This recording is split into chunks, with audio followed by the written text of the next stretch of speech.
কথা বললেই যদি সোয়াব লেখা হয় তাহলে সেভাবে কথা বলতে আমাদের সমস্যাটা কোথায়? এইভাবে কথা বলার অভ্যাস করুন, দেখবেন কথায় কথায় আপনার জন্য আপনার ফেরেশতা সোয়াব লিখবে।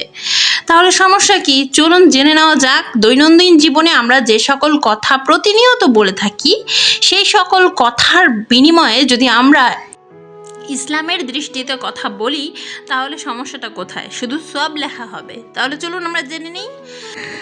1 নাম্বার, বাই। বাই না বলে আমরা বলবো ফি আমানিল্লাহ। 2 নাম্বার, ওকে। ওকে না বলে আমরা বলবো ইনশাআল্লাহ।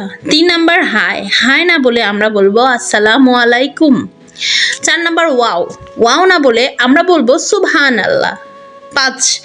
5 নাম্বার, নাইস না বলে আমরা বলবো মাশাআল্লাহ। 6 আমরা ফাইন বলবো। ফাইন না বলে আমরা বলবো আলহামদুলিল্লাহ। 7 নাম্বার, থ্যাঙ্কস। থ্যাঙ্কস না বলে আমরা বলবো জাজাকাল্লাহু খাইরান। 8 নাম্বার, প্লিজ। প্লিজ না বলে আমরা বলবো মিন ফাদলিক।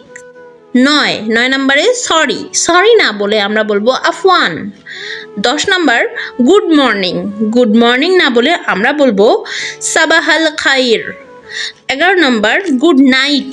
গুড নাইট না বলে আমরা বলবো তাসবিহুল আলা খাইর। 12 নাম্বার, বেস্ট অফ লাক।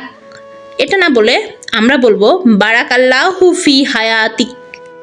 তাহলে আমরা যদি এইভাবে কথাগুলো বলি ইসলামের দৃষ্টিতে তাহলে কি আমাদের খুব গুনাহ হবে? এই সম্পূর্ণ ভিডিওটি আপনারা আপনাদের টাইমলাইনে শেয়ার দিয়ে রাখবেন, আপনারা সেভ করে রাখবেন, অনেক বেশি বেশি শেয়ার করুন।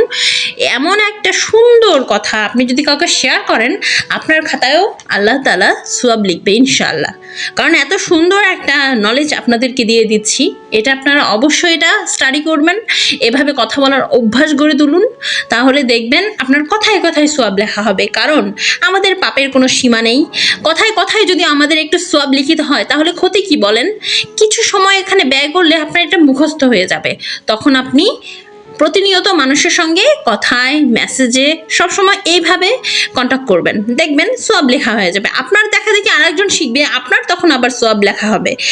এগুলো জিনিসগুলো সূক্ষ্ম জিনিস। ছোট ছোট কাজে যদি আপনি বড় বড় ফায়দা পান তাহলে কেন করবেন না? অবশ্যই এটা বেশি বেশি শেয়ার দিন এবং মানুষকে জানান, নিজে সওয়াবের ভাগিদার হন, আমাকেও সওয়াবের ভাগিদার করুন। ধন্যবাদ। যদি কারো ভালো লেগে থাকে অবশ্যই আমাকে সহযোগিতা করবেন এটা শেয়ার করে। কারণ আপনি যত এটা শেয়ার করবেন তত মানুষের কাছে যাবে, তত মানুষ এই সওয়াবের শব্দগুলো মুখে উচ্চারণ করবে, তত আপনার এবং আমার সওয়াব লিখিত হবে।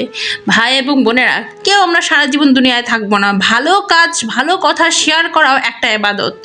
সো আশা করি সকলে বুঝবেন। ধন্যবাদ।